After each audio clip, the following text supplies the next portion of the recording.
Salut à tous, j'espère que vous allez bien. Aujourd'hui on se retrouve pour une nouvelle vidéo sur la chaîne et comme je vous l'avais indiqué dans une ancienne vidéo, en 2020 j'ai envie de vous faire des vidéos spéciales wishlist, c'est-à-dire que je vous présente les livres qui me tentent le plus pour que je puisse les acheter par la suite, c'est-à-dire que dans notre wishlist on a toujours des livres qui se démarquent des uns et des autres. Il y a ceux que l'on met parce que le résumé nous tente, mais voilà, c'est pas prioritaire. Et puis au contraire, on a des romans qui vont être au top du top, c'est-à-dire que ceux-là, on sait que à un moment donné, on va craquer et on est obligé de les avoir et de les lire. Donc aujourd'hui, j'ai fait une sélection de 5 livres qui me tentent le plus et je vous présente donc les 5 livres que je pense que je vais craquer très vite lors de leur sortie en librairie. D'ailleurs, je n'ai pas relevé les dates de sortie sur les papiers où j'ai préparé la vidéo. Je vous mettrai par ici en bas dans la vidéo les dates de sortie pour chacun des livres que je vais vous présenter aujourd'hui. On commence maintenant avec le premier.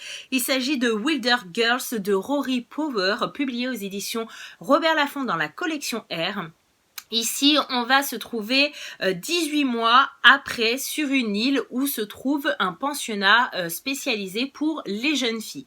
Et il y a 18 mois, un virus qui s'appelle le tox a été déclenché et tout d'abord, ce sont les enseignants qui ont attrapé ce virus et ce virus les a tués un par un et ensuite ça a contaminé les jeunes filles. Donc les jeunes filles ont interdiction de sortir du pensionnat et elles ne sont plus sortie de ce pensionnat depuis 18 mois, donc la vie est plutôt particulière et compliquée et le seul contact avec l'extérieur c'est l'armée qui leur amène de temps en temps des vivres pour continuer de se nourrir et de boire correctement pour continuer à vivre tout de même. Et en fait on va suivre une jeune fille qui vit dans le pensionnat qui s'appelle Etty, qui est convaincue que l'armée, le gouvernement trouve une solution pour les sortir de là.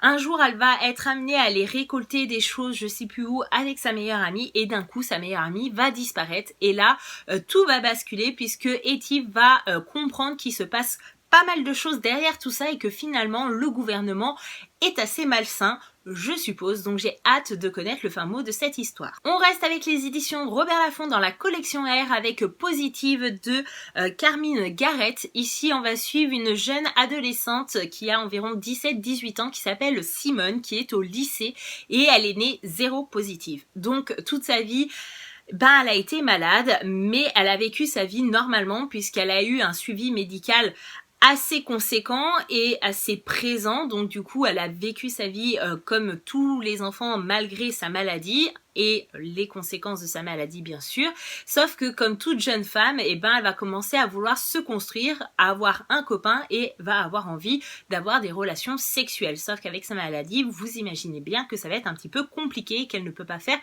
comme tout le monde. Et en fait, elle va être amenée à réfléchir à est-ce qu'elle en parle à ses amis les plus proches, à son copain, etc.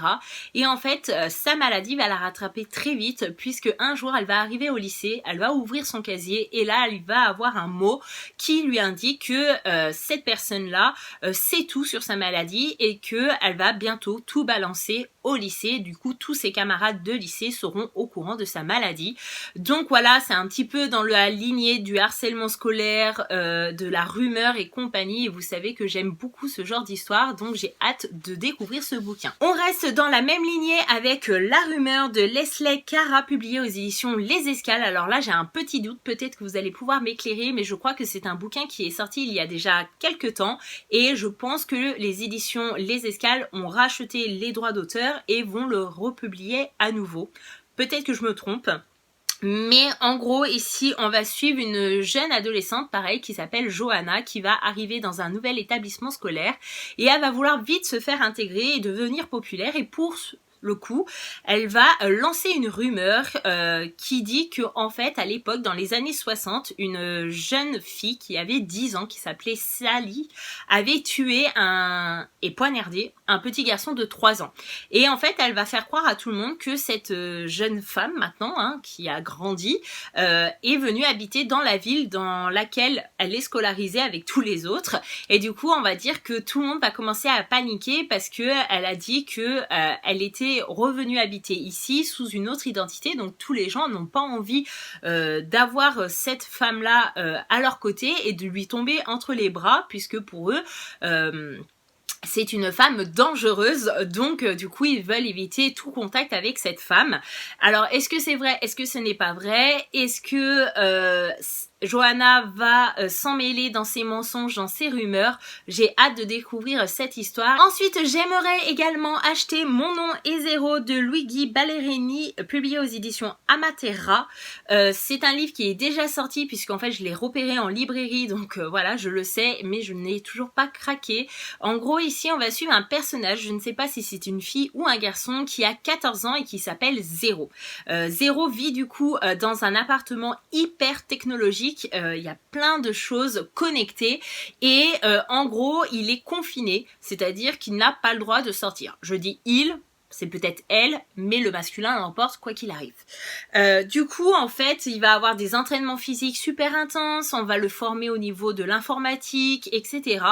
Et un jour, la chose qui doit arriver arriva, puisqu'il va avoir une panne d'électricité et du coup l'appartement va être du coup déconnecté, et du coup je me demande si Zéro va prendre le risque d'aller voir dehors, d'aller découvrir le monde extérieur, ou s'il va décider sagement de rester dans l'appartement, que l'électricité revienne.